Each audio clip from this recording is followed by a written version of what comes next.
সরকারিভাবে শাড়ি।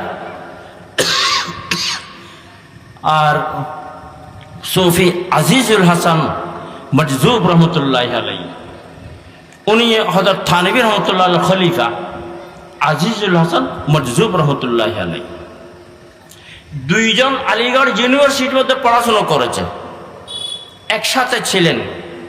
জিগর মুরাদাবাদী আর আজিজুল হাসান মজজুব রহমতুল্লাহ আলাই একসাথে ছিলেন। তারপরে ওইখান থেকে আলোক হওয়ার পর বেশ লম্বা জামানার মধ্যে আপসের মধ্যে আর সাক্ষাৎ হয়নি। তো এক জায়গায় মিরাট থেকে কোথায় যাচ্ছিলেন, তো আজিজুল হাসান মজজুব রহমতুল্লাহ আলাইকে জিগর মুরাদাবাদী চিনতে পারেন নাই। কারণ আজিজুল হাসান মজজুব রহমতুল্লাহ আলাইয়ের চেহারা নূরানি চেহারা, দাড়ি পাগড়ি সব কিছু ভালো। আর যখন আগে দেখা হয়েছিল তখন তো প্যান্ট শার্ট ছিল, চিনতে পারেন নাই। তো আজিজুল হাসান মজজুব রহমতুল্লাহ আলাই জিগর মুরাদাবাদীকে চিনতে পেরেছে। উনি সালাম করলেন। সালাম করার পর জিগর মুরাদাবাদী সালামের জবাব দিলেন। জবাব দিয়ে বললেন যে তুমি কে, তুমি কে? তো বললেন আমি আজিজুল হাসান নয় না, তোমার সাথে আমার সাথে এতদিন উঠা বসা ছিল যখন আলিগড়ে ছিলাম, আমি আজিজুল হাসান নয় না। এই কথা বলতে না বলতে দোস্ত জিগর মুরাদাবাদীর অন্তরের মধ্যে বিরাট একটা আঘাত লেগেছে। কি বলে? বলছে তুমি এই দাড়ি কোথায় পেয়েছো, এই পাগড়ি কোথায় পেয়েছো, এই শরীরী লিবাস কোথায় পেয়েছো? আমি তো আগে যেরকম ছিলাম সেরকমই আছি। চোখের থেকে পানি বের হচ্ছে আর খুব কাঁদতেছে, ধড়পড় করতেছে দোস্ত বুজুর্গ। তো হযরত খাজা আজিজুল হাসান মজজুব রহমতুল্লাহ আলাইকে জিজ্ঞেস করলেন, ভাই তুমি এইরকম কেন হয়েছে, কেমন করে? তো উনি বললেন আমি এমন একজন মানুষের কাছে গিয়েছি যে ভারতবর্ষের মধ্যে যদি ওর কাছে কেউ যদি যায় তার মধ্যে অনেক ধরনের পরিবর্তন আসে। বলে সে কে? বলে থানভী রহমতুল্লাহ আলাই, আশরাফ আলী থানভী। ও বলতেছে ও ভাই আমাকে নিয়ে যেতে পারবে কি ওই লোকের কাছে?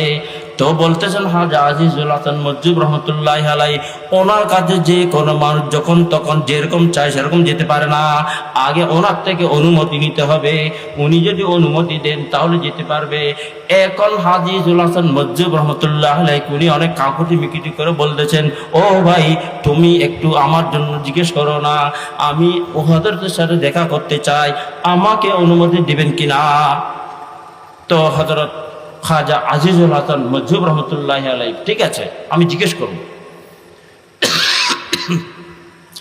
এখন হযরত থানভী রহমতুল্লাহ আলাইকে জিজ্ঞেস করলেন, হযরত ভারতবর্ষের বড় শায়র কবি জিগর মুরাদাবাদী সে আপনার কাছে আসতে চায়, আপনি অনুমতি দিবেন কি?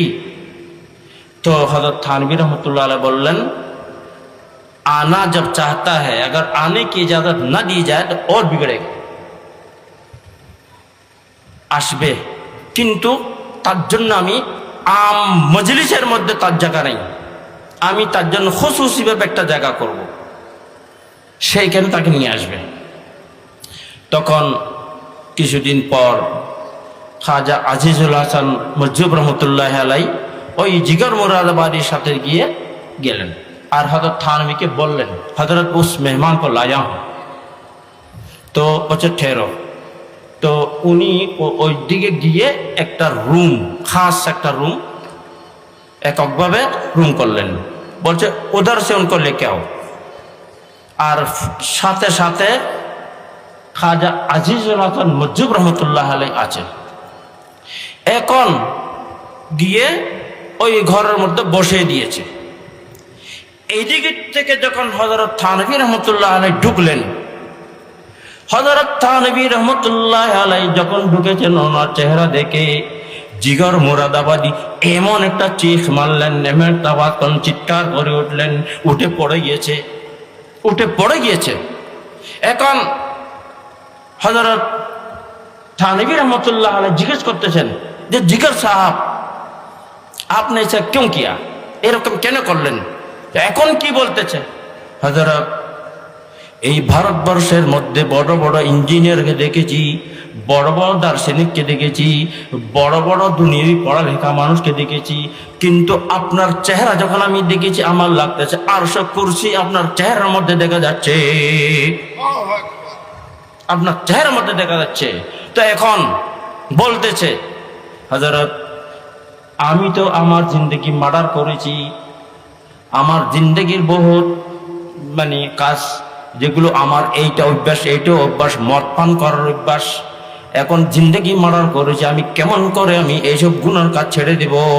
তো হযরত থানভী রহমতুল্লাহ আলাইহি বাইত করলেন। সে এক একটা কথা বলতেছে আর হযরত থানভী রহমতুল্লাহ আলাইহি যেরকম আহলে দিল আহলুল্লাহ আমিন বলতেছে, গোয়াকে উনি আমিন বলতেছে, সরাসরি গোয়া আল্লাহর কাছে কবুল হচ্ছে। এই জিগর মুরাদাবাদী অনেক দিন পর তার মাঝখানে একটা শরাব মদ পান করার মদ ছেড়ে দিলেন। মদ ছেড়ে দেওয়ার কারণে একটা সমস্যা হয়েছিল, যাক ওটা আমি বলতেছি না। এখন দেখতেছে দাড়ি অনেক লম্বা হয়েছে, এখন গিয়েছে হজ করার জন্য। হজ করে এসে ওনার তবিয়তের মধ্যে এমন একটা পরিবর্তন এসে গেছে, দোস্ত বুজুর্গ, আল্লাহ আল্লাহ ব্যতীত কোনো ভালো লাগে না, কোনো কিচ্ছুই লাগে না। এই জন্য উনি একটা শের বলেছিলেন আগে। দেখতেছে একটা তাঙ্গার মধ্যে উনি বসলেন, দেখি তাঙ্গাওয়ালা, এই আমাদেরকে রিক্সা আছে না, ওই তাঙ্গাওয়ালা ওনারই একটা শের বারবার পড়তেছে, চলো দেখে আয়ে তামাশা জিগর কা, चलो देख आए तमाशा जिगर का, सुना है वो काफिर मुसलमान होगा। অথচ জিগর বসা আছে। তখন ওই তাঙ্গা চালানেওয়ালা যখন শের পড়তেছে ওটা জপতেছে আর কি, ইদার জিগর মুরাদাবাদী কানতে লাগলেন, চোখে পানি আসতেছে। কেমন কেন? বলছে আমার মৃত্যুর আগে আমি এমন একটা কথা বলেছি, আল্লাহর কাছে মাহফিল কথা বলেছি, চলো দেখে আয়ে তামাশা জিগর কা। নিজেকে নিজে কাফির বলতেছে, নাফরমান বলতেছে, চলো দেখে আয়ে তামাশা জিগর কা, सुना है वो काफिर मुसलमान होगा, মান তওবা করবে। তো আল্লাহ ওয়ালার সোহবত যখন এখতিয়ার করে, অন্যান্য ঘটনা আছে আমি ওদিকে যাচ্ছি না, আল্লাহ ওয়ালার সোহবত যখন এখতিয়ার করবে আহিস্তা আহিস্তা অন্তর মধ্যে পরিবর্তন আসবে। দোস্ত বর্গ, কথা শেষ করতেছি, এই দুনিয়াবি জিন্দেগি আমাদের আপনাদের এইটা তো কেটেই যাবে, এই জিন্দেগি বাকি থাকবে না। কিন্তু আমরা যদি এই জিন্দেগিটাকে জান্নাতমুখী বানাতে পারি, জাহান্নাম থেকে বাঁচাতে পারি, আমরা সব কামিয়াব। আর তা না হলে দোস্তবর্গ বড় খতরা। হাম ऐसे रहे या के वैसे रहे, वहाँ देखना है कि कैसे रहे, হায়াতে দো রোগা কাকে আইসো গম, মুসাফির রহে জৈসে তৈসে রহে। এই দুনিয়াবি জিন্দেগির শান্তিরও কোনো এতেবার নাই, অশান্তিরও কোনো এতেবার নাই। যখন মৃত্যু আসবে শান্তিও কেটে যাবে, অশান্তিও কেটে যাবে। কিন্তু এই জিন্দেগির পর যে একটা জিন্দেগি শুরু হবে মৃত্যুর পরে, এইটা হলো বড় আহাম। হাম এইসে রেহে ইয়া কে বেসে রেহে, ওয়াহা দেখনা হয় কে কেসে রেহে। মৃত্যুর পরে কেমন থাকবো, যদি সেখানে যদি শান্তি পাই সেটা অশেষ অশেষ শান্তি। আজ খোদা না খাত আল্লাহ না করো যেটা যে অশান্তি হয়, তাহলে অশান্তি অনেক ধরনের অশান্তি হবে। সেটা দুনিয়ার মধ্যে থেকে সেটা কোনো তাসাব্বুর করা যাবে না, সেটার কোনো প্ল্যান করা যাবে না, সেরকম বোঝা যাবে না। এই জন্য দোস্ত বুজুর্গ আমরা কি করি, আখিরাতমুখী হওয়ার চেষ্টা করি। এই ওয়াজ মাহফিল এগুলোকে কদর করি, ওলামায়ে কেরামের ওয়াজ শুনবো, তাবলীগি জামাতে যাব, আর কোন একটা আহলুল্লাহ আহলে দিলের সোহবত কিদার করবো।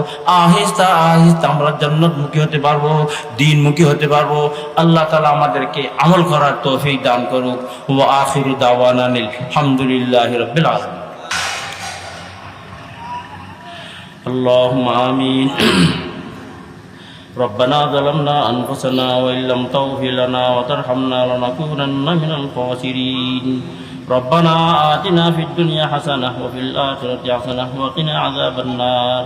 ربنا لا تزغ قلوبنا بعد إذ هديتنا وهب لنا من لدنك رحمة إنك أنت الوهاب.